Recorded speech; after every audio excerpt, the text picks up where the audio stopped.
गए कर दूं ऐड कर दो 2 मिनट।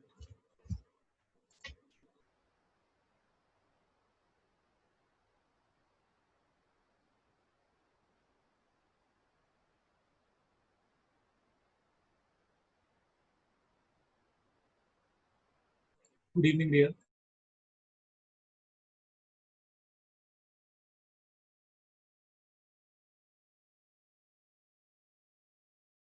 क्लास बस 2 मिनट में स्टार्ट हो रही है।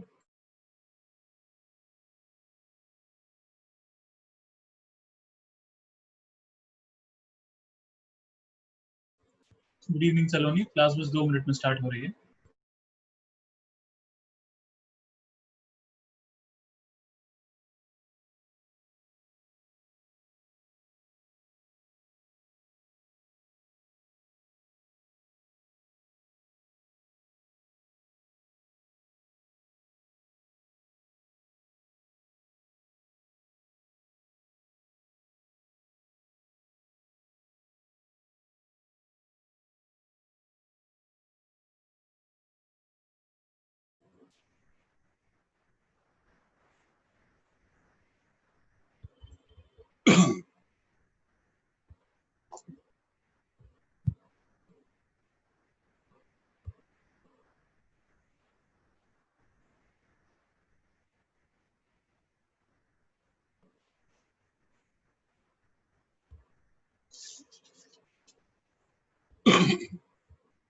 यस, आज हम कुछ न्यूमेरिकल प्रैक्टिस करेंगे और जो मैंने न्यूमेरिकल सिलेक्ट किए हैं तो वो 2-3 बेसिस पर मैंने सिलेक्ट किए। पहला कि टू इम्प्रूव फंडामेंटल्स आपका अच्छा हो जाए, और दूसरा सीबीएसई बोर्ड के पेपर्स लिए हैं, जेई मेंस के भी पेपर हमने कुछ सिलेक्ट करे, कुछ ऑल इंडिया एग्जाम्स में, पर ओवरऑल क्या है कंसेप्ट डेवलपमेंट। आज हम अपलोड करेंगे आपका अगला एक क्वेश्चन बैंक, और उस क्वेश्चन बैंक का टाइटल होगा Gauss law, questions based on Gauss law, calculation of electric field on the basis of Gauss law, और दूसरा क्वेश्चन बैंक होगा इलेक्ट्रिक फ्लक्स। और सभी क्वेश्चन बैंक्स में 10-10 क्वेश्चंस लिए हैं न्यूमेरिकल्स, तो you can easily do it. और उस डीपीपी को लोड करने के बाद, आज के डीपीपी को लोड करने के बाद एक और नई फैसिलिटीज हम स्टार्ट कर रहे हैं। 3 दिन का आपके पास टाइम है, उसमें आप करिए, और तीसरे दिन हम इसके सॉल्यूशंस भी अपलोड करेंगे, तो we are changing on that day. Sorry. तो आज की क्लास हम स्टार्ट करते हैं।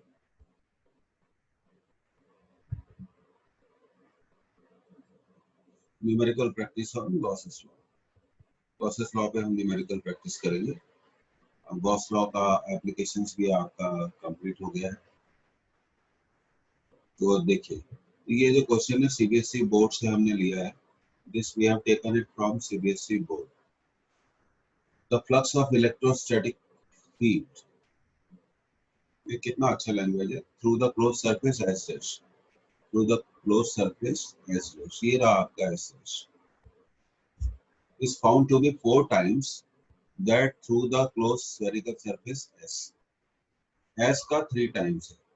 तो अब देखिए हम यहाँ पे हमें गिवन है कि flux of S dash is equal to 4 times of flux of S। ये हमारा की इक्वेशन हो गया, जिसके बेसिस पे हम इस क्वेश्चन को क्या करेंगे, सॉल्व करेंगे। तो मीनवाइल आप एक काम कर सकते हैं, आप इस क्वेश्चन को नोट कर सकते हैं। This is taken from CBSE board, और ये चार्जेस दिए हुए हैं। देखिए Q1 का लोकेशन देखिए, आप सबसे पहले Q1 का लोकेशन देखिए, तो that is on S, surface S के सरफेस पर है। Q2 इनसाइड S है, as well as inside S dash, ठीक है। और Q3 की लोकेशन देखो, वो भी सरफेस S के अंदर है, और हमें Q1, Q2, Q3 की वैल्यूज गिवन है। और कैपिटल Q की लोकेशन देखो, ये सरफेस S के बाहर है, आउटसाइड द सरफेस S, ठीक है ना। और बट इट इज इनसाइड, तो ये Q को हम यहाँ पे ऐसे बना देते हैं, ये थोड़ा नाउ यू अंडरस्टैंड। तो find the magnitude of charge Q. तो हमारे पास की इक्वेशन यही है कि flux of S dash equal to 4 times of flux of S. That is our key equation. हम इसी को यूज करेंगे, हम गॉसेस लॉ को यूज करेंगे। एंड हम जानते हैं कि द फ्लक्स क्या होता है। ये Gauss law statement clearly tells us one very simple thing, the electric flux of a closed surface may does not depend upon shape and size of surface। ये मैं आपको पहले भी बता चुका हूँ कि जो इलेक्ट्रिक फ्लक्स है does not depend upon the shape and size of the surface, but it mainly depends upon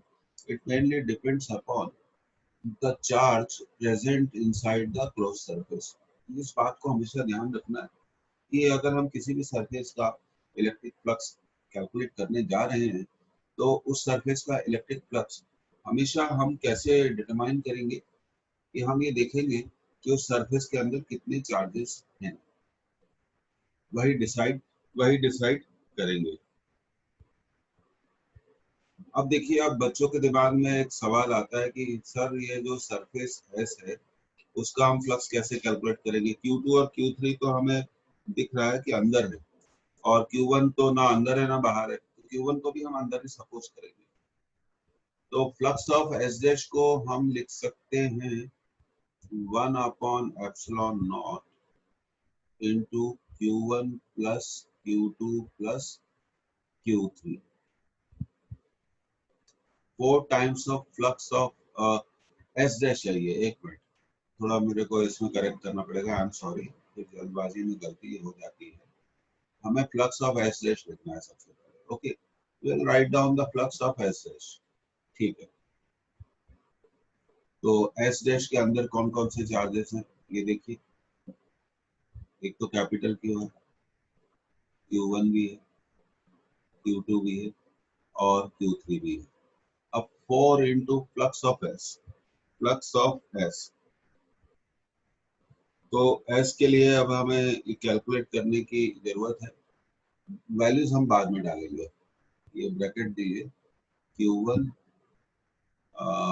plus Q2, sign भी बाद में रख लेंगे, Q3 into 1 upon epsilon naught. ये क्लियर हो गया आपको? Is it clear to you? तो अब देखिए, अब हम कुछ कैंसिल करेंगे, विल डेफिनेटली कैंसिल इट।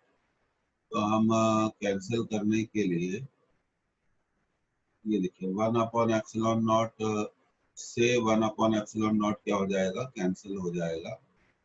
तो अब हमारा जो अगला स्टेप में कैलकुलेशन आएगा वो इस तरह से आएगा, Q plus Q1 plus Q2 plus Q3 equal to 4 into Q1 plus Q2 plus Q3।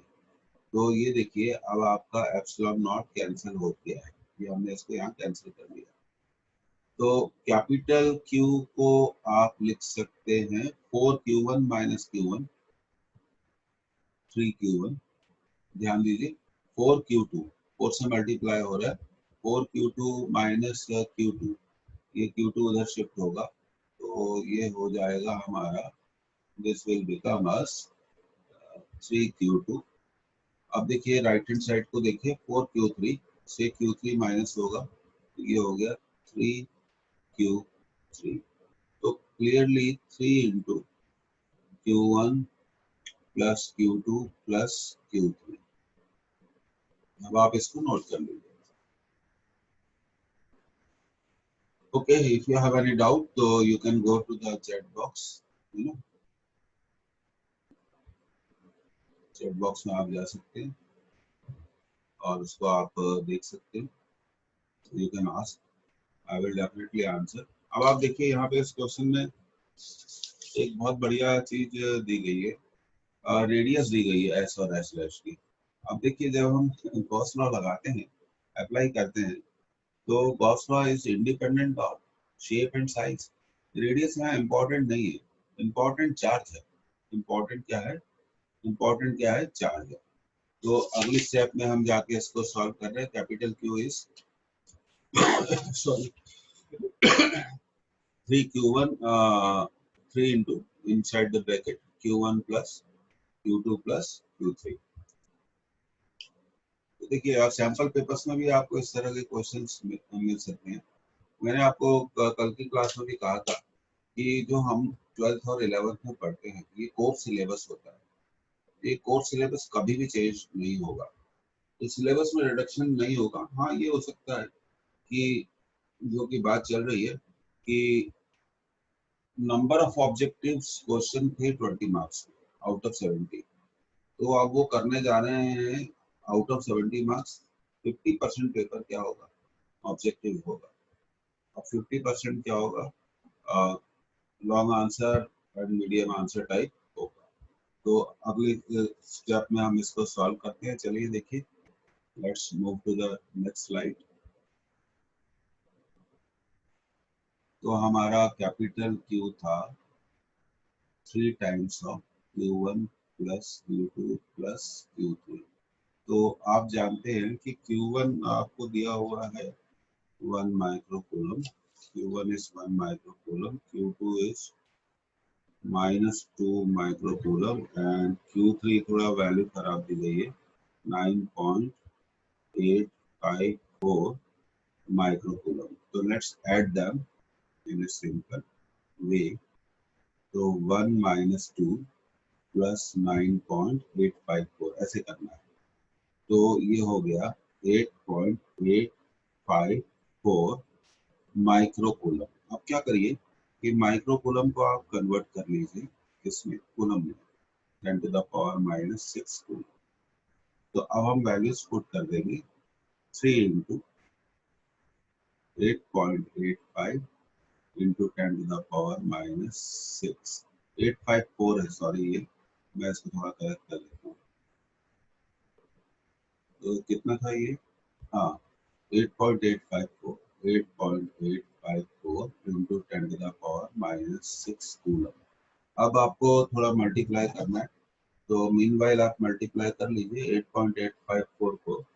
8.854 को आपको किससे मल्टीप्लाई करना है, 3 से मल्टीप्लाई करना है। तो 3 से मल्टीप्लाई कर लीजिए आप।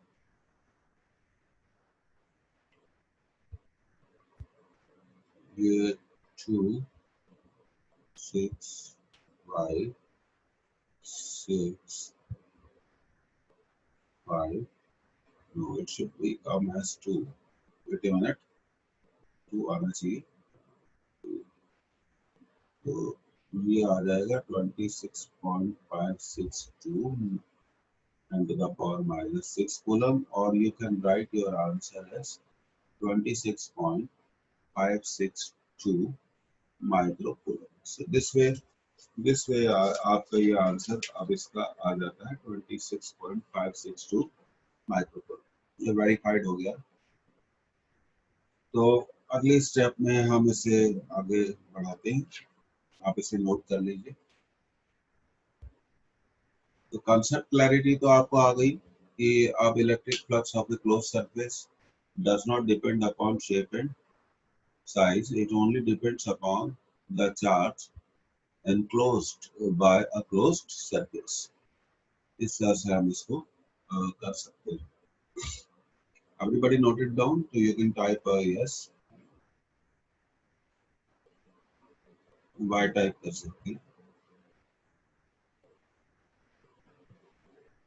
Okay, I am receiving your chat.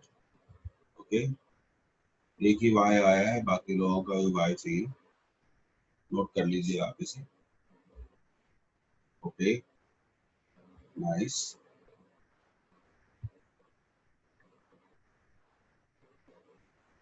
Okay, very nice. तो y मिलते जा रहे हैं, बहुत बढ़िया। आपको समझ में आ गया ना। तो अब हम अगले क्वेश्चन पे बच्चों आते हैं। तो जैसा मैंने आपको बोला कि अब एक डीपीपी में हमने एक फीचर ऐड कर दिया है। डीपीपी देंगे आज आपको 10, 15, 20 क्वेश्चन का, और 3 दिन बाद आपको उसके सॉल्यूशन वही पीडीएफ फॉर्मेट में अवेलेबल हो जाएंगे, आप उसे देख सकते हैं। अब हम लगातार कोशिश कर रहे हैं कि चीज़ों को सुधार सके। तो देखिए आगे बढ़ते हैं, नेक्स्ट क्वेश्चन पे हम आते हैं। बहुत बढ़िया क्वेश्चन है, आप इसे नोट कर लीजिए, प्लीज नोट इट डाउन।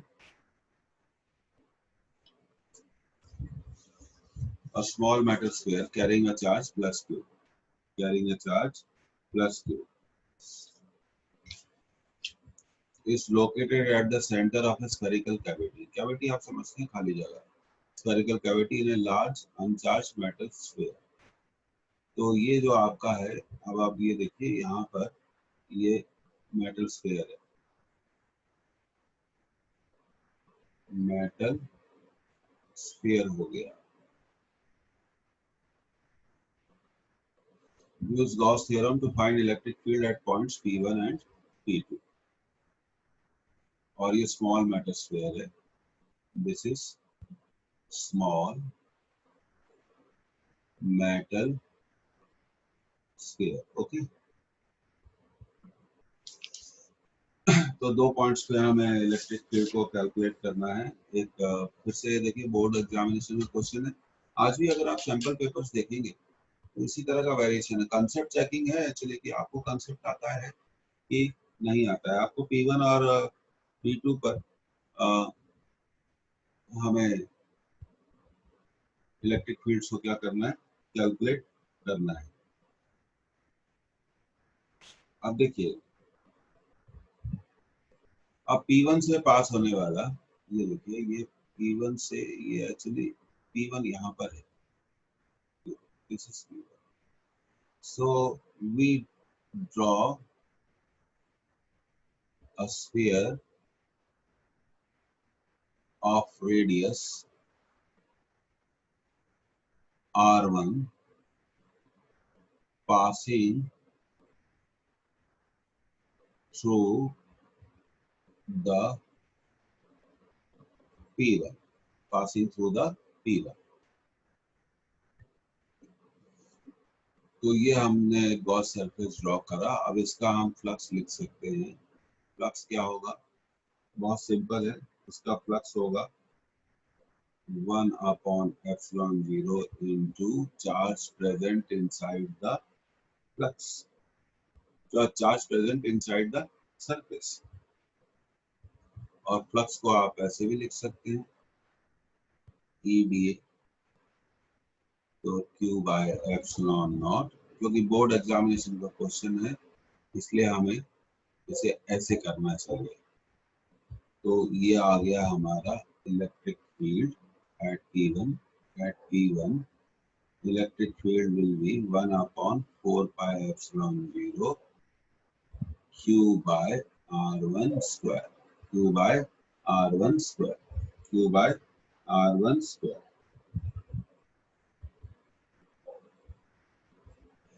तो P1 पे आपने इलेक्ट्रिक फील्ड कैलकुलेट कर ली।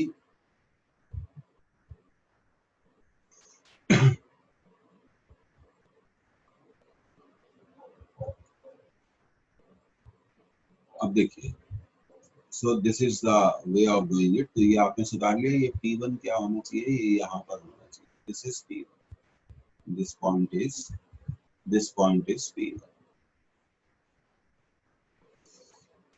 और ये देखिए, ये है, ये जो आपको दिखाई दे रहा है ये है metal.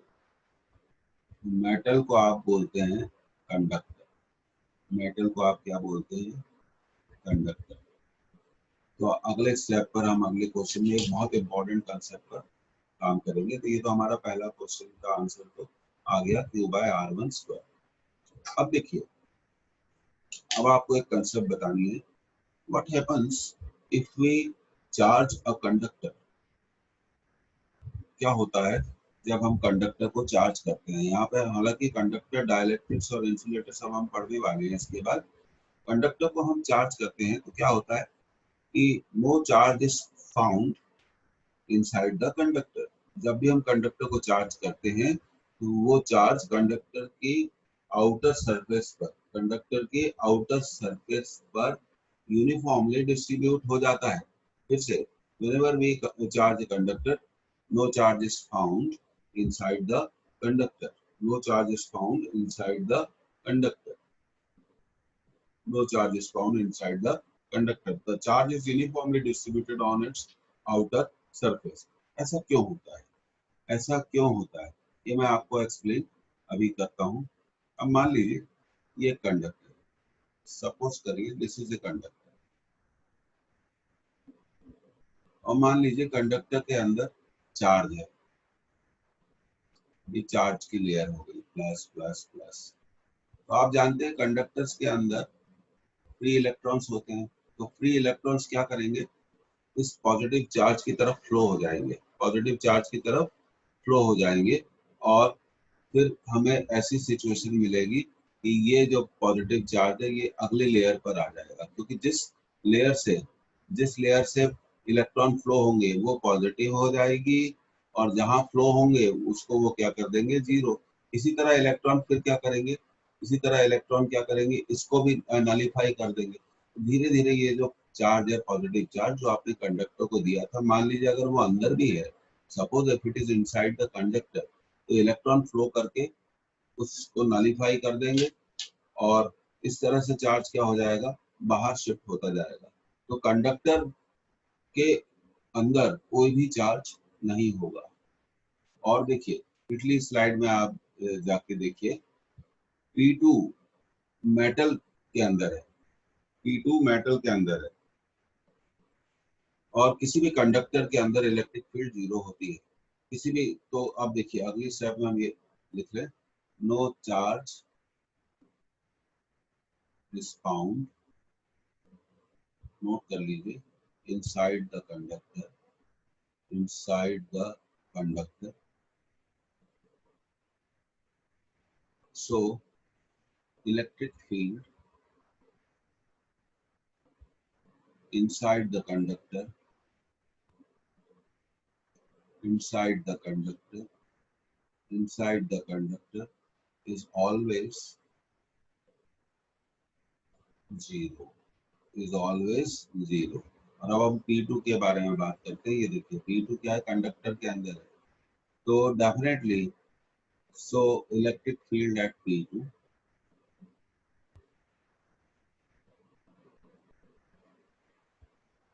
is zero।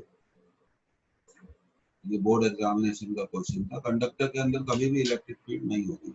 Electric field inside the conductor, inside the conductor is always zero, is always zero। आप चाहें तो मैं इसे फिर से एक्सप्लेन कर देता हूँ। तो आप बोलेंगे ये पॉजिटिव चार्ज कैसे कहाँ चला गया, ये पॉजिटिव चार्ज देखिए कंडक्टर के अंदर अगर कोई चार्ज है तो वो धीरे धीरे उसके आउटर सरफेस की तरफ बढ़ता जाता है। ये पॉजिटिव चार्ज कहाँ गया, ये पॉजिटिव चार्ज कहाँ गया, इलेक्ट्रॉन्स उसकी तरफ फ्लो होकर इसको जीरो बना देंगे, और जिस लेयर से इलेक्ट्रॉन फ्लो होंगे वो क्या हो जाएगी, वहां पे इलेक्ट्रॉन्स की कमी हो जाएगी, डेफिशिएंसी हो जाएगी, ये पॉजिटिव हो गया। अब फिर आउटर लेयर से इलेक्ट्रॉन फ्लो होकर इसको क्या कर देंगे, इस लेयर का चार्ज क्या कर देंगे, जीरो कर देंगे। तो जहां से फ्लो होंगे वहां इलेक्ट्रॉन्स की डेफिशिएंसी हो जाएगी, तो वहां पॉजिटिव चार्ज शिफ्ट हो गया। एक्चुअली आपको लग रहा है कि पॉजिटिव चार्ज बाहर की तरफ शिफ्ट हो रहा है, एक्चुअली ऐसा नहीं है। मोशन किसका पॉसिबल है, इलेक्ट्रॉन्स का पॉसिबल है। पॉजिटिव चार्ज के मोशन को हम कंसीडर भी नहीं करते इलेक्ट्रिसिटी में। तो electric field inside the conductor is always zero. तो अब आप देख लीजिए, यू कैन अंडरस्टैंड। अब हम अगले क्वेश्चन पर आते हैं। तो ये तो P1 पे तो हमने निकाल लिया। तो अब आप बोलेंगे P2 पर हमने ऐसे क्यों निकाला, स्फीयर क्यों नहीं ड्रॉ किया, क्योंकि ये इनसाइड द मेटल है, और मेटल के अंदर इलेक्ट्रिक फील्ड हमेशा क्या होती है, जीरो रहती है। क्यों इसलिए जीरो रहती है, क्योंकि मेटल के अंदर कभी भी चार्ज प्रेजेंट नहीं रहता। तो अगली स्टेप में हम इसे आगे पढ़ते हैं। तो हमेशा आप याद रखिए इस कंसेप्ट को, ये सब बड़े इंपॉर्टेंट क्वेश्चन है। ये देखिए हमने एक IIT का क्वेश्चन ले लिया, IIT का हमने क्वेश्चन ले लिया, 3 इनफाइनाइटली लॉन्ग चार्ज शीट्स। लोग IIT बहुत चिल्लाते हैं, वो भी आसान होता है, इतना कोई बड़ी बात नहीं है। 3 इनफाइनाइट लॉन्ग चार्ज शीट्स। अब आप देखिए ये जो यहाँ पे आपको दिखाया गया है, ये शीट्स दिखाई गई है, तो मैं आपको थोड़ा शो कर देता हूँ। I will show you. ये उसका व्यू बताया गया, ये देखिए जब आप wait a minute, I am going for you. ये देखिए आपको क्या दिख रहा है, you are able to see a sheet. ये इसका व्यू हो गया। तो ये जो लाइन दिख रही है, एक्चुअली ये शीट है, this is a sheet, you got it और नॉट? आपको ये शीट का व्यू दिख रहा है, इसे हम फ्रंट व्यू बोलते हैं इंजीनियरिंग लैंग्वेज। ये शीट, तो आपको इसका फ्रंट व्यू दिख रहा है, you are able to view its front view. उसको नोट कर लीजिए।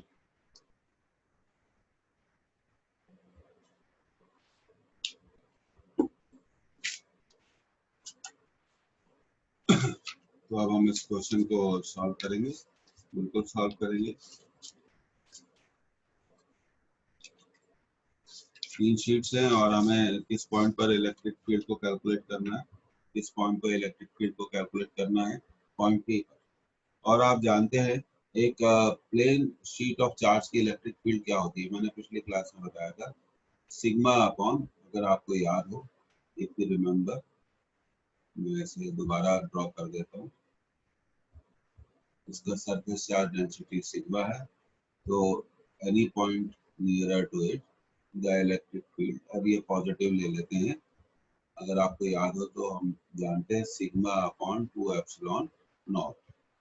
तो इलेक्ट्रिक फील्ड जब हम प्लेन शीट की कैलकुलेट करते हैं, whenever we calculate the electric field due to plane sheet, ठीक है, तो हमेशा हमें देखना चाहिए कि सरफेस चार्ज डेंसिटी की वैल्यू कितनी है।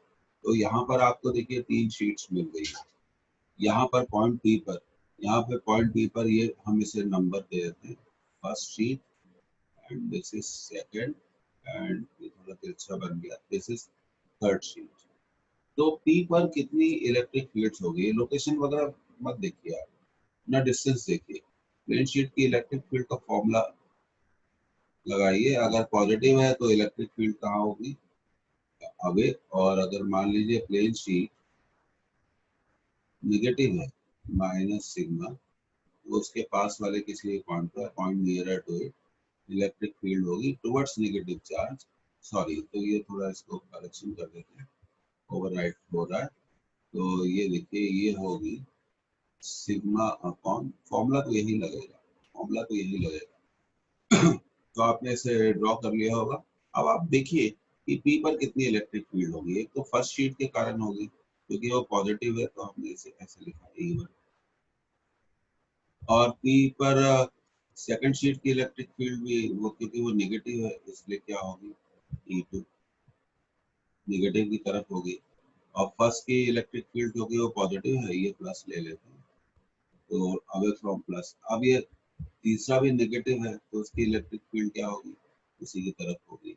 ये हमने अब कंसेप्ट निकाल ली। अब हम बिल्कुल जानते हैं कि जो हमारी इलेक्ट्रिक फील्ड होगी बच्चों, वो कैसे मिलेगी, there are 3 electric fields, they are all directed in same direction, so to get the net electric field, net electric field को निकालने के लिए हमें उन्हें ऐड करना पड़ेगा, हमें उन्हें ऐड करना पड़ेगा। क्वेश्चन नोट कर लिया आप लोगों ने, please note it down. You should enjoy the class, मैं आपको पढ़ा रहा हूँ, मुझे बहुत मजा आ रहा है, आई एम एंजॉयिंग। अभी थोड़ी देर पहले मैंने 2 बैच और लिए, तो रात तक ऐसे ही चलता रहता है, खूब अच्छा लगता है, टाइम अच्छा कटता है, बच्चों के साथ टाइम बिताने में इससे ज्यादा अच्छी कोई चीज दुनिया में हो ही नहीं सकती। तो ये ठीक है, is it clear to you, can make a comment why, और नहीं है तो आप पूछ सकते हैं कि क्या बात है। कमेंट चैट को जरूर ऑन करा करिए, पूछे जरूर करिए, पूछना जरूरी है, एक एक चीज को हम अच्छे से क्लियर करेंगे। अब इलेक्ट्रोस्टैटिक्स पार्ट 1 के हम लगभग एंड पर हैं, एक और क्लास में प्रैक्टिस करके हम पोटेंशियल और कैपेसिटर स्टार्ट कर लेंगे। अब आपको समझ में आ गया होगा, इसमें नंबर ऑफ क्लासेस हमें ज्यादा लगती है, तो तीनों इलेक्ट्रिक फील्ड्स को हमें क्या करना है, ऐड करना है। ये देखिए अभी हम यहाँ पर हमने बना ही लिया है, ये प्लस है, that is E1, that is E2 and that is E3. So net electric field is E1 plus E2, ये सॉल्यूशन डायग्राम हो गया, E1 sigma upon 2 epsilon naught, E2 surface charge density, sign नहीं लेंगे, value लेंगे, 2 sigma upon 2 epsilon not, और E3 का surface charge density कितना है, सिग्मा। डिस्टेंस बिल्कुल इंपॉर्टेंट नहीं है, तो ये आ गया LCM 2 epsilon naught, that is E, that is also equal to E. So this is 4 sigma. So our answer is 2 sigma upon epsilon naught. और नेट इलेक्ट्रिक फील्ड की डायरेक्शन ये होगी, दिस इज आवर ओरिजिन, ये Z axis का plane हमें दिया गया है और this way we can calculate the net electric field. या आपने कैलकुलेट कर ली। अब देखिए डायरेक्शन के, तो इलेक्ट्रिक फील्ड का वेक्टर क्या होगा, ये देखिए ये प्लस जेड एक्सिस है, तो कॉमन सेंस की बात है कि इसके जो पीछे होगा माइनस जेड एक्सिस होगा। माइनस जेड एक्सिस का डायरेक्शन माइनस के कैप से यूनिट वेक्टर से दिया जाता है। तो इलेक्ट्रिक फील्ड का वेक्टर होगा 2 sigma upon epsilon naught into minus K. So you can write this vector as -2 sigma upon, और अगर आप आंसर आपसे पूछा जाए तो आप लिख सकते हैं कि net electric field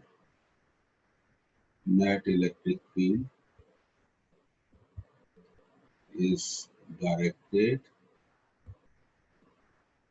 towards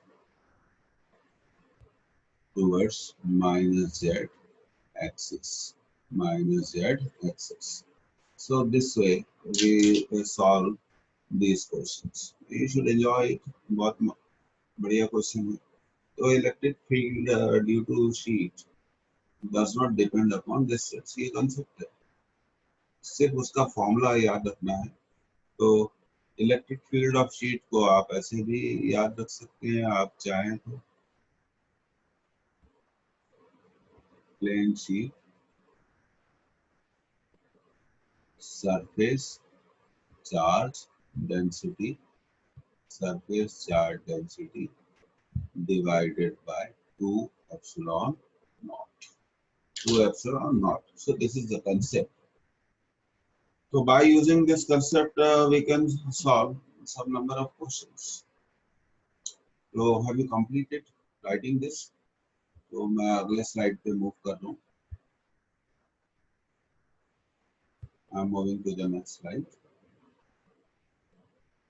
Okay, तो आप लोग सुन रहे हैं? I'm audible and visible. Okay, तो हम अब अगले स्लाइड पे जा रहे हैं। नेक्स्ट क्वेश्चन को अब हम सॉल्व करेंगे। ये देखिए, आप इसको नोट कर लीजिए, फिर से हमने बोर्ड एग्जामिनेशन का क्वेश्चन लिया है। They have taken the question from your board examination. S1 and S2 are two parallel concentric spheres. ये देखिए आपका ये S1 है, तो this is S1 and this is S2. Okay, they are two concentric sphere enclosing a charge Q and 2Q.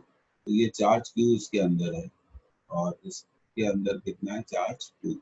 This is charge 2Q. Respectively as shown in figure. What is the ratio of electric flux through S1 and S2? What is the ratio of electric flux through S1 and S2? Question number 2. ये 5 marks का long answer question था. It was a long answer question. Long answer question मतलब 5 marks. तो आप इसे note कर लीजिए। Electric flux का रेशियो हमें निकालना है, तो हम बारी बारी से सभी क्लोज सरफेस का फ्लक्स क्या कर लेंगे, कैलकुलेट कर लेंगे। पहले हम S1 का फ्लक्स कैलकुलेट करेंगे, गॉस लॉ अप्लाई करेंगे। गॉस लॉ सिंपली क्या कहता है भाई, electric flux of a closed surface is equal to 1 upon epsilon naught times of the total charge present inside the surface.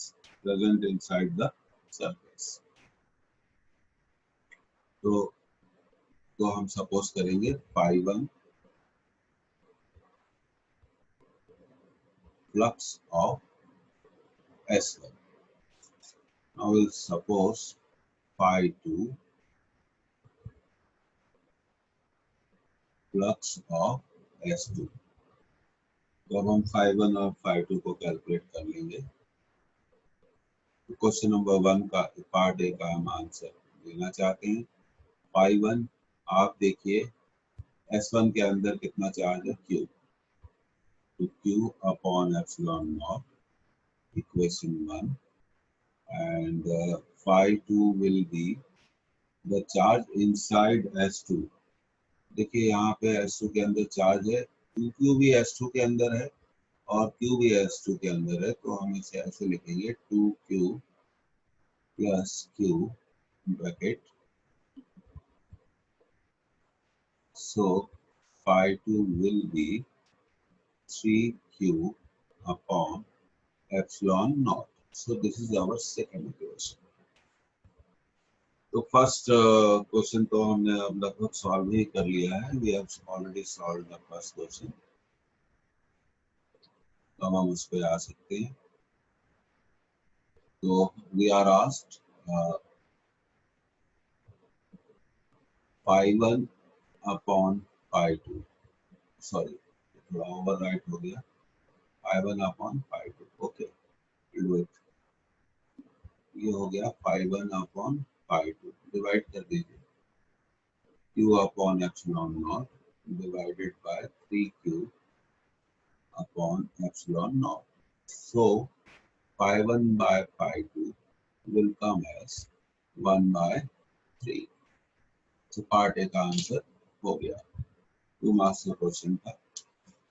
How will the electric flux through the surface S1 changes if a medium of dielectric constant 5 is introduced in the space inside S1 in place of sphere, in place of air।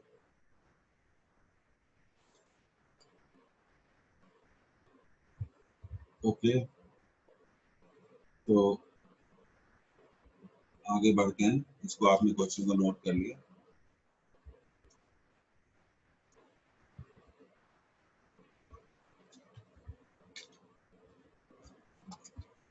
Everybody noted down the question so that we can move forward।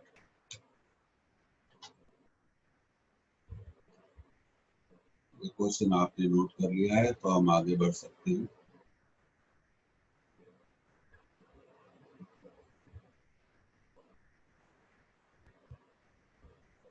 Okay तो आगे बढ़ रहे हैं और लिखिए आप लोग।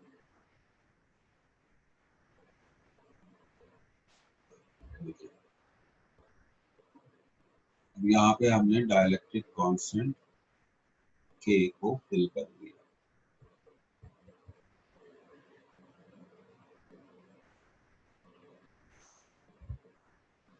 On introducing, इसको ड्रॉ कर लीजिए। पार्ट बी का अब हम आंसर देने जा रहे हैं। On introducing medium of dielectric constant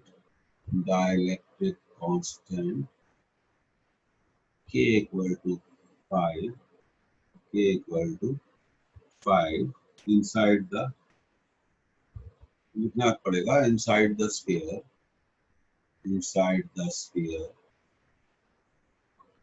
S1, inside the sphere S1।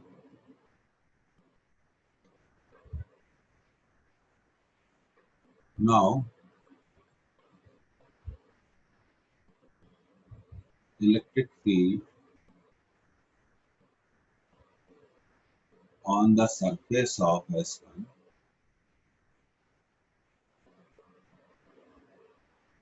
becomes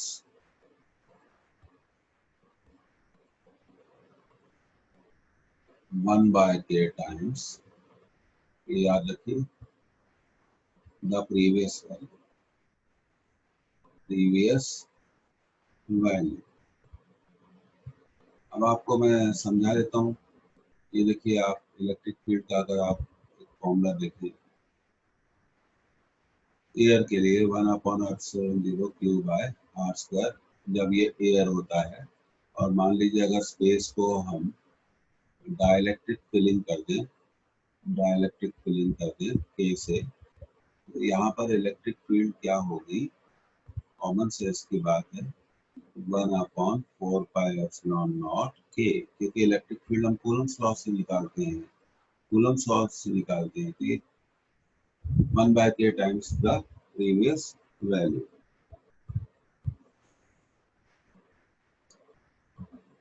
Now flux of S1 will be equal to 1/k of initial flux. Sorry, जो 1/k था हमारा बस ऑफ 5, तो 1/5, 5/1 कितना था, Q/ε0. So our answer will be Q/5/ε0. इस तरह से हमारा आंसर आ जाएगा, तो फ्लक्स भी 1/5 टाइम्स हो जाएगा. ये बात आप याद रखिए. This is a very important concept which we must do. Electric field क्या होती है, EDA cos theta, EDA cos theta, electric field EDA cos theta, EDS. तो इलेक्ट्रिक फील्ड फ्लक्स क्या होता है, अब आप देखिए, आपको मैं थोड़ा समझा देता हूँ. d phi integration equal to EDA integration. अब इलेक्ट्रिक फील्ड को हम बाहर निकाल लेते हैं, तो इलेक्ट्रिक फील्ड अगर बदल जाएगी तो फ्लक्स भी बदल जाएगा, क्योंकि इलेक्ट्रिक फील्ड 1/k टाइम्स हो जाएगी, तो फ्लक्स भी 1/k टाइम्स हो जाएगा. तो क्वेश्चन का आंसर लिखना एक टेक्निक है, वो आपको सीखनी पड़ेगी.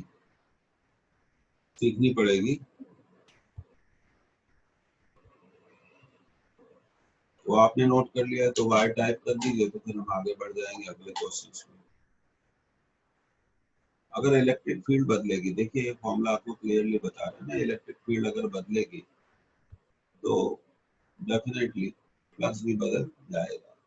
तो यहाँ मैंने आपको एग्जाम्पल देकर इसको बताया है. Have you note it down? आपने नोट कर लिया है तो हम इसमें आगे बढ़ सकते हैं.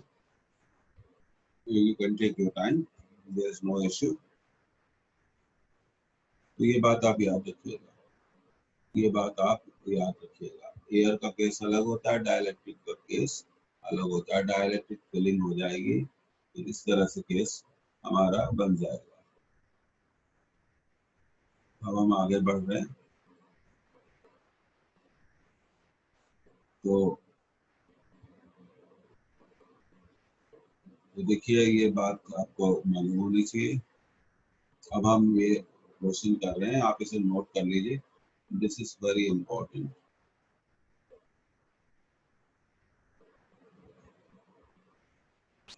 A 1 milligram ball carrying a charge 2 into 10 to the power minus 8 coulomb hangs from a thread.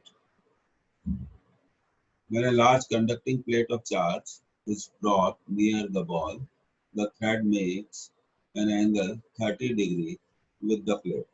Thread makes an angle 30 degree with the plate.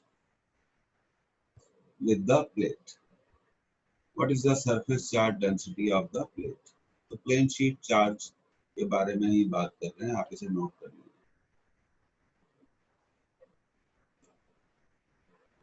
देखिए इनिशियली इस तरह से था सिचुएशन. ये आपका बॉल हो गया, मास m है, इस पर चार्ज कितना है, q. अब when a plate is brought nearer to the ball, अगर हम इस बॉल के पास एक प्लेट को ले आए तो ball will be repelled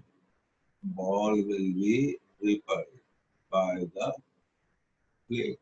अब आप इस प्लेट को बना सकते हैं. ये देखिए हम इसको यहाँ पे ऐसे बना लेते हैं.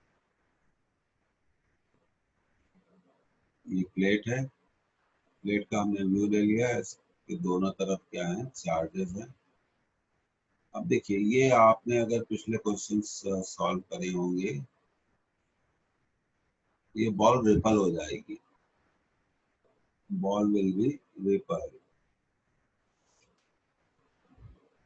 रिपल्शन का फोर्स लग जाएगा। और ये अभी कितना एंगल बना रही है, 30 डिग्री, 30 डिग्री। तो बॉल इक्विलिब्रियम में आ जाएगी। तो जब हम प्लेट को पास लाएंगे तो ball will be rippled away from the plate. वो प्लेट के से दूर रिपल हो जाएगी। उसको आप ड्रॉ कर लीजिए, इक्विलिब्रियम में आ जाएगी। और इक्विलिब्रियम में वो वर्टिकल से कितना एंगल बनाएगी, 30 डिग्री। अब हमें थोड़ा फोर्स एनालिसिस करना पड़ेगा बच्चों। इस बॉल पे कौन कौन से फोर्सेस एक्ट कर रहे हैं। एक तो इसका वेट हो गया, याद आया होगा आपको, weight always acts in one direction, vertically downward direction. दूसरा प्लेट भी फोर्स लगाएगी इस पे, और इस फोर्स को हम लिख सकते हैं E इंटू क्यू। और तीसरा एक फोर्स इस बॉल पे लगेगा, वो फोर्स ऑफ टेंशन होगा, फोर्स ऑफ टेंशन होगा। इक्विलिब्रियम के लिए हमें टेंशन को मैंने आपको सिखाया था, अगर आपको याद है। इक्विलिब्रियम के लिए हमें टेंशन को क्या करना पड़ेगा, थोड़ा मैं इसको थोड़ा बड़ा बना देता हूँ, तो सॉरी। इक्विलिब्रियम के लिए हमें टेंशन को क्या करना पड़ेगा, थोड़ा रिजॉल्व करना पड़ेगा। तो ये टेंशन का फोर्स हो गया T, और ये एंगल भी कितना होगा, 30 डिग्री। तो हम इसको रिजॉल्व कर लेंगे तो ये ऐसी सिचुएशन आ जाएगी। तो टेंशन को रिजॉल्व करेंगे तो यहाँ फोर्स आएगा, टेंशन का रिजॉल्व पार्ट आएगा T cos 30, क्योंकि ये इस लाइन से कितना एंगल बना रहा है, T cos 30। और ये पोर्शन होगा, कंपोनेंट होगा T sin 30। तो इन इक्विलिब्रियम हम लिख सकते हैं, इन इक्विलिब्रियम, इन इक्विलिब्रियम सभी फोर्सेस एक दूसरे को क्या करेंगे, सभी फोर्सेस एक दूसरे को क्या करेंगे, बैलेंस करेंगे। सभी फोर्सेस एक दूसरे को बैलेंस करेंगे। तो देखिए T sin थीटा इसे बैलेंस करेगा, T sin 30 इसे बैलेंस करेगा। वेट ए मिनट, आप खुद देख के बताइए किसे बैलेंस करेगा।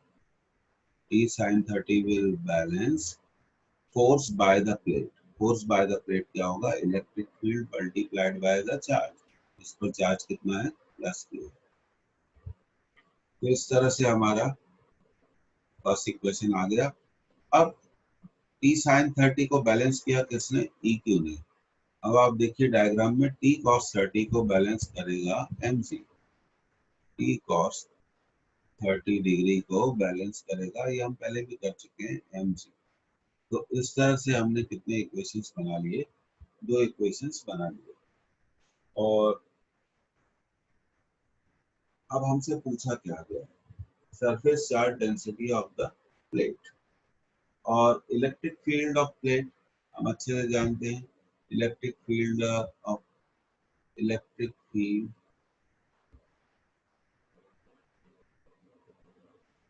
प्रोड्यूस्ड,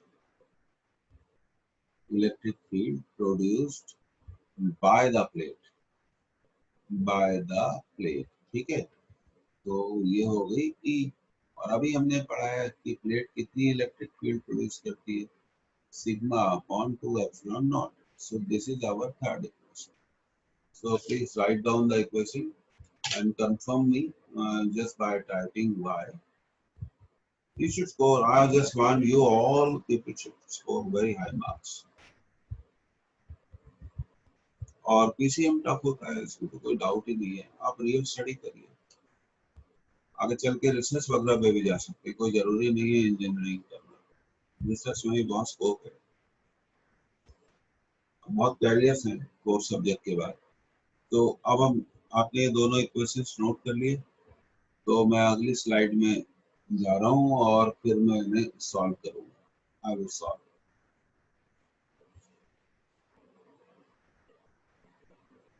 तो देखिए हमारे इक्वेशन थे, फर्स्ट इक्वेशन को हम सेकंड इक्वेशन से डिवाइड कर देंगे, तो हमें मिलेगा T sin 30 divided by T cos 30 equal to EQ divided by MC। तो देखो अब आपका टी तो क्या हो गया है यहाँ पर, टी तो हो गया कैंसिल, टी कैंसिल हो गया, तो हमें मिला 1030 degree equal to E Q by M C. और आप जानते हैं कि 1030 डिग्री की वैल्यू होती है 1/√3, ठीक है, और E Q by M G. तो अब देखिए एम जी अपॉन √3 ट्रांसफर कर दीजिए क्यू, और ये होगा sigma upon 2 epsilon not, sigma upon 2 epsilon naught. तो आगे हम इसे सॉल्व करेंगे, सिग्मा को लिखेंगे 2 mg epsilon not upon √3 Q. ये हमारा फाइनल इक्वेशन बन गया। अब हम मास की वैल्यू पुट करेंगे। मास हमें गिवन है कितना, 1 मिलीग्राम, 1 मिलीग्राम। 1 मिलीग्राम को हम सबसे पहले 10⁻³ ग्राम में कन्वर्ट कर, ये ग्राम को हम केजी में कन्वर्ट करने के लिए 10⁻³ से मल्टीप्लाई कर देंगे। तो ये कितना आ गया, 10⁻, ओ सॉरी ये एमजी मैंने गलत लिख दिया, अब वो केजी में कन्वर्ट हो गया है, it gets converted into KG. ये आ गया एम की वैल्यू। अब क्यू की वैल्यू, क्यू दिया हुआ है 2 इंटू 10⁻⁸ कूलम, क्यू भी दिया हुआ है। एप्सिलॉन नॉट की value 8.85 into 10⁻12 coulomb square upon newton into metre square. अब जी की वैल्यू हम लेंगे 9.8 मीटर पर सेकंड स्क्वायर। अब इन वैल्यूज को हम रख देंगे, और 2 इंटू 10⁻⁶ इंटू 9.8। अब कैलकुलेशन बहुत खराब है, आप भी चाहें तो करके देख सकते हैं। स्टार्ट डूइंग इट, और ये हो जाएगा आपका 8.85 इंटू 10⁻12 अपॉन √3 इंटू 2 इंटू 10⁻⁻8। अब देखिए सबसे पहले तो क्या करें, 2 से 2 को कैंसिल तो कर ही देते हैं। अब हमें ये थोड़ा सॉल्व करना पड़ेगा। Now we need to solve it. Multiply तो बच्चों करना पड़ेगा।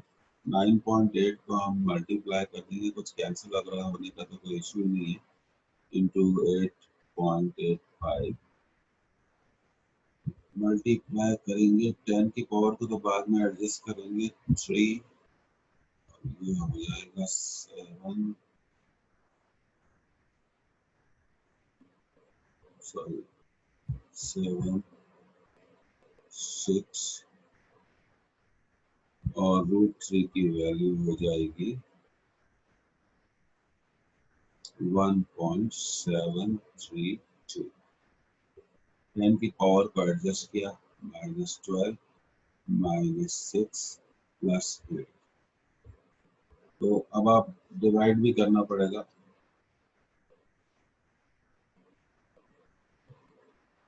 अप्रोक्सीमेटली आएगा 50 into 10⁻⁻² coulomb per metre square.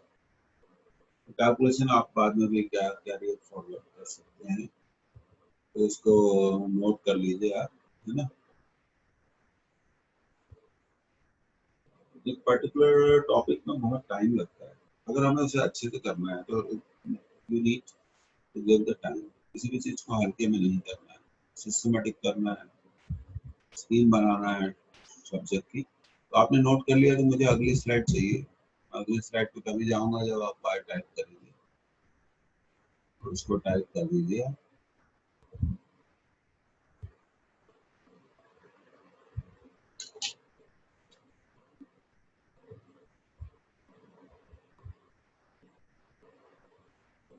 Okay, बच्चों के रिस्पॉन्स आ रहे हैं कुछ बाद में। ओके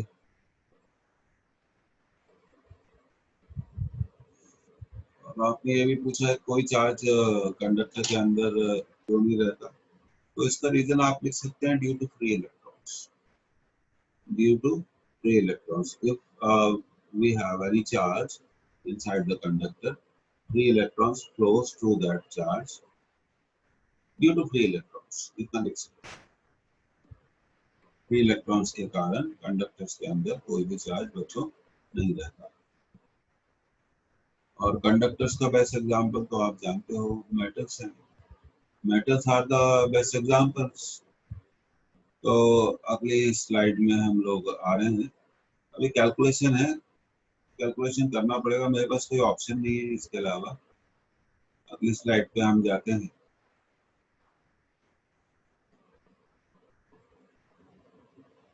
ये देखो ये हमारा question,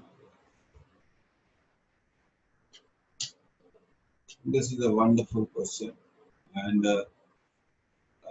you will surprise. It came in the JEE examination as well as in NEET examination. Concept of Gauss law पर based question है, इसको आप नोट कर लीजिए और पढ़ लीजिए।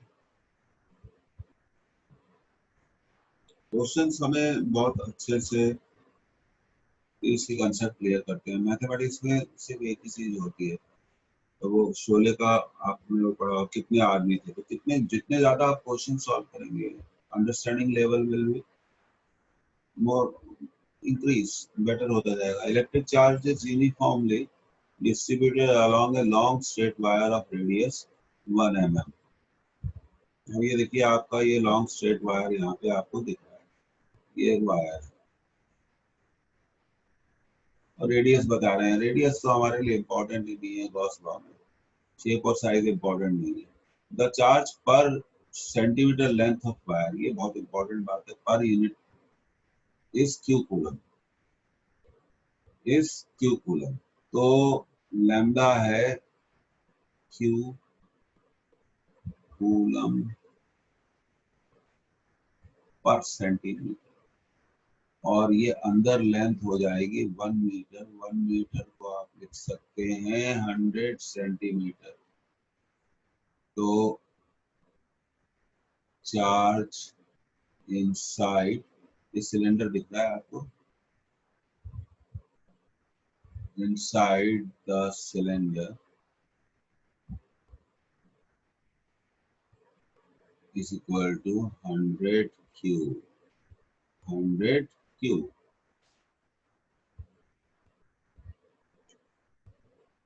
तो अब तो बहुत क्लियर हो गया। Flux of cylindrical surface equal to 1 upon epsilon naught into charge present inside the surface. So your answer is 100 Q upon epsilon naught। अब आप इसको नोट कर लीजिए, देखिए डिस्टेंस दिया हुआ है और ये दिस इज यूजलेस ना। गॉस लॉ लगाने के लिए हमें देखिए Gauss law is independent from the shape and size of conductor. Gauss law की एप्लीकेबिलिटी क्या है, हम देखते हैं कि हमारे क्लोज सरफेस के अंदर ये कितना चार्ज है। तो ये देखिए यहाँ इसके अंदर ये जो लेंथ है, चार्ज इनसाइड कितना हो जाएगा, वेट इन मिनट मैं इसको थोड़ा और वर्कआउट करूंगा। तो इनसाइड चार्ज क्या हो जाएगा, 100 Q is the charge inside. तो इस तरह से हम इस क्वेश्चन को भी क्या कर लेते हैं, सॉल्व कर लेते हैं। तो आप इसको नोट कर लीजिए।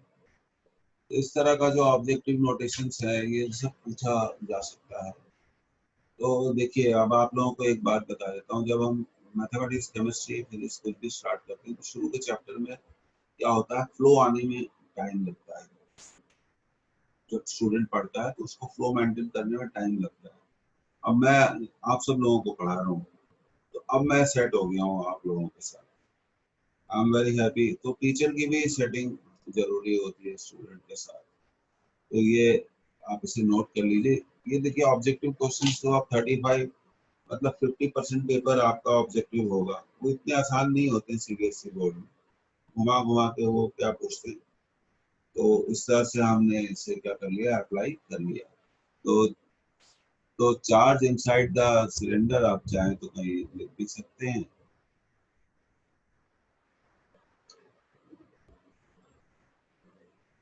चार्ज इनसाइड, ये यहाँ से हम ऐसे कर सकते हैं, so charge inside the cylinder equal to 100 Q.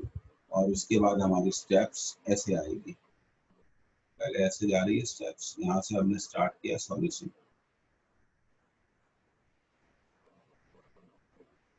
इस तरह से हम इस सॉल्यूशन को क्या कर सकते हैं, वर्कआउट कर सकते हैं।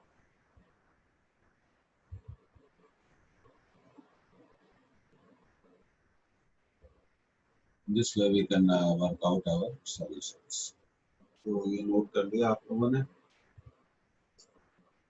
तो कुछ स्पेसिफिक नोटेशंस और क्वेश्चंस मैंने गॉस लॉ पे आज लिए, और आई एम वेरी हैप्पी कि अब आप ये लेक्चर को भी देख लेते हैं। अब देखिए आदत बना लीजिए एसएमएस चेक करने की, बुरी आदत है लेकिन फिर भी बना लीजिए। एसएमएस चेक करिए, व्हाट्सएप चेक करिए और मेल चेक करिए, पूरी दुनिया आप इसी पे चलती है। तो अब हम अगले क्लास में कुछ और प्रैक्टिस करते हुए और इलेक्ट्रोस्टैटिक पोटेंशियल वगैरह स्टार्ट कर देंगे, और आज ही अपलोड हो जाएगी आपकी क्लास और नोट्स भी, और कुछ डीपीपी भी अपलोड हो गया। एक डीपीपी के जो आपने डाउट्स पूछे थे वो मैं कर नहीं पाया, I am sorry for that. आज मैं उसे अपलोड करूंगा। तो हमेशा गॉस लॉ को अप्लाई करते वक्त देखिए, जब आप गॉस लॉ को अप्लाई करते हैं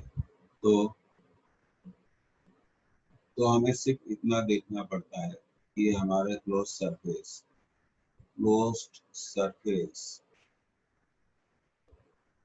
अगर हम इसका इलेक्ट्रिक फ्लक्स कैलकुलेट करना चाहते हैं। आप देखिए इलेक्ट्रिक फ्लक्स को एक और नाम दिया गया है टोटल, देखिए एक minute, wait a minute, make it write it. अब देखिए मैं आपको बहुत बढ़िया चीज बता रहा हूँ, TNEI,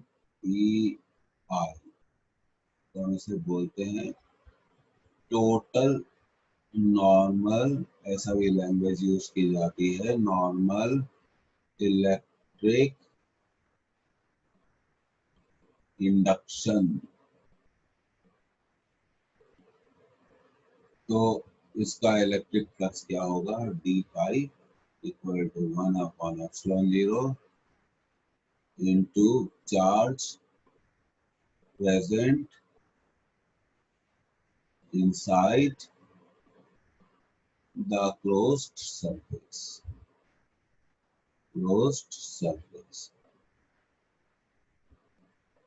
Flux does not, total electric flux of closed surface does not depend upon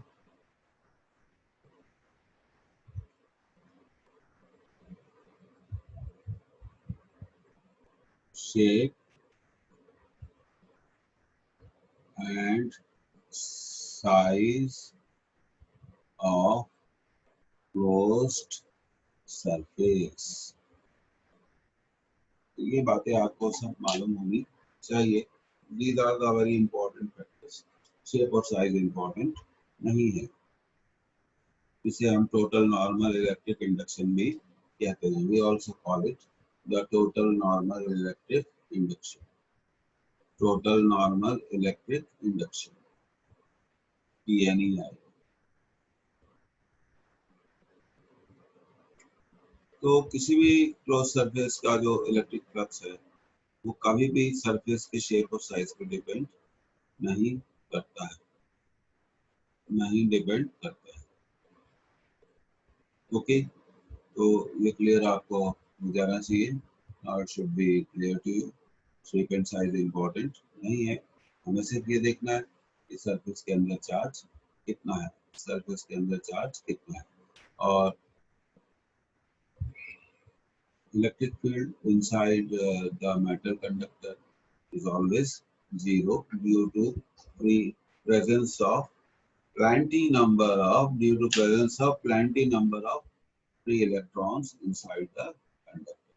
So this way you can write down the answer. और देखिए गॉसियन सरफेस की बहुत रफ डेफिनेशन है जिसके लिए हम क्या अप्लाई करते हैं, गॉस लॉ, और ऐसा भी लिख सकते हैं, ये मैं आपको बताना चाहता हूँ. अब we'll move to the next slide.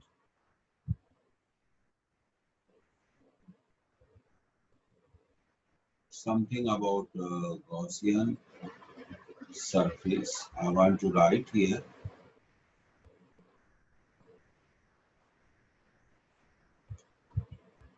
The Gaussian surface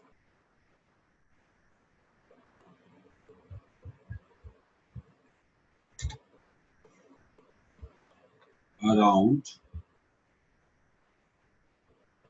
a charge, ऐसे आप लिख सकते हैं अपने एग्जामिनेशन में, around a charge distribution, around a charge distribution, कैसा भी हो, इस closed surface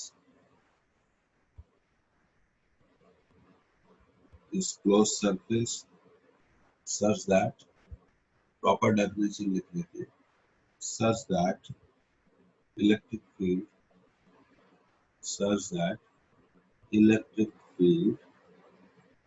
intensity at all the points on the surface जिसे हम कह रहे हैं Gaussian surface, is same and the electric flux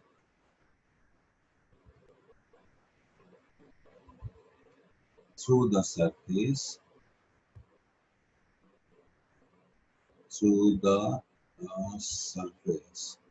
electric flux through the surface is along the normal to the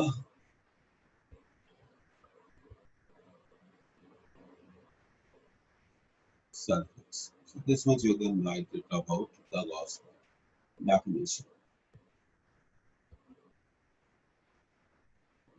ये आपने इसलिए लिख दी कि आप इसे एग्जामिनेशन में लिख सकते हैं. You can write down in your examination.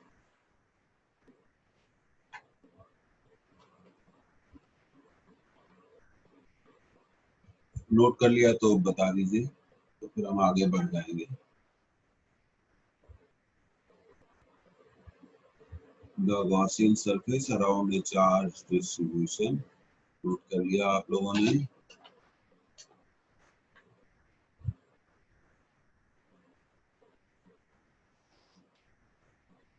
तो अब यहीं पर हम क्लास को क्या करते हैं, अच्छा क्या बोल रहे हैं आप लोग, ओके, सो नाइस, अच्छे से नोट कर लिया ना, तो ये एग्जामिनेशन में हम लिख सकते हैं इसे. और finally I one message to all of you, कब स्कूल खोलेंगे, कब एग्जाम होंगे, इस बारे में मत सोचिए, जब भी होना होगा हो जाएगा, और जो हो रहा है सब लिए सेम हो जाएगा, और सिलेबस में कोई चेंज नहीं होगा, इसमें वैसा पढ़ना पड़ेगा, ठीक है. और अच्छा भी है, जब हम अच्छे से पढ़ के जाएंगे तो आगे भी हम अच्छा परफॉर्म करेंगे. Let's hope for good.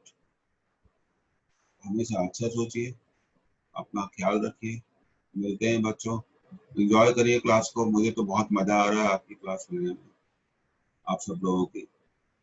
कई लोग एब्सेंट हो जाते हैं, लेकिन अब धीरे धीरे मैं देख रहा हूँ सब लोग रेगुलर होने लगे हैं. That is very nice. See you, bye. Okay, I am ending the session over here.